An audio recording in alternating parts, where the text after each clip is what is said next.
Hyvin Suomi purkaa keskellä tilanteen. Ja nopeasti ykköskentällisellä pyörällä Kontiola. Pesonen tullaan ensimmäiseen hyökkäykseen.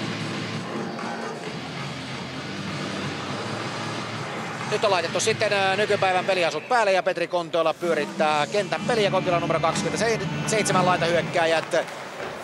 37 Mika Pyörälä ja 29 Janne Pesonen.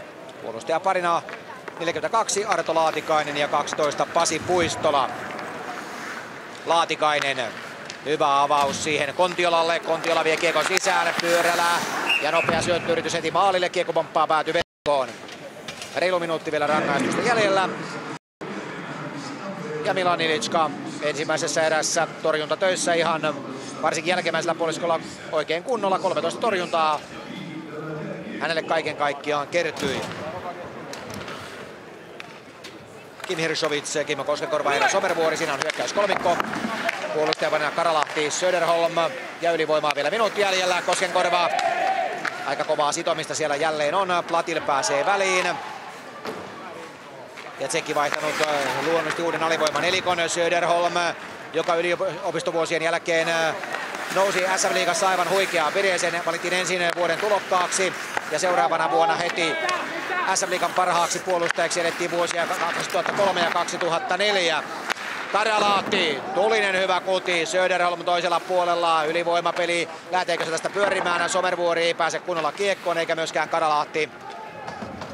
Ja puoli minuuttia rangaistusta vielä jäljellä. Karalahti on valittu parinkin kertaan MM-kisojen All-Stars puolustajaksi.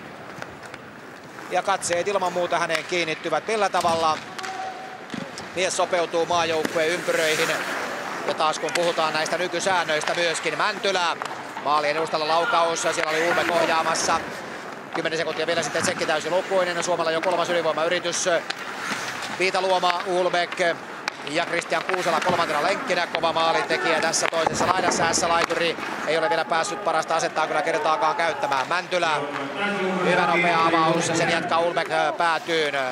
Kuren, Tsekki täysin lukuinen. Viitaluoma, joka pelasi 2 mainiota kautta Saipassa. Ja täksi kaudeksi hän sitten siirtyi Bluesiin. Ja Bluesin paidassa homma on jatkunut samanlaisena. Hyvää meininkiä.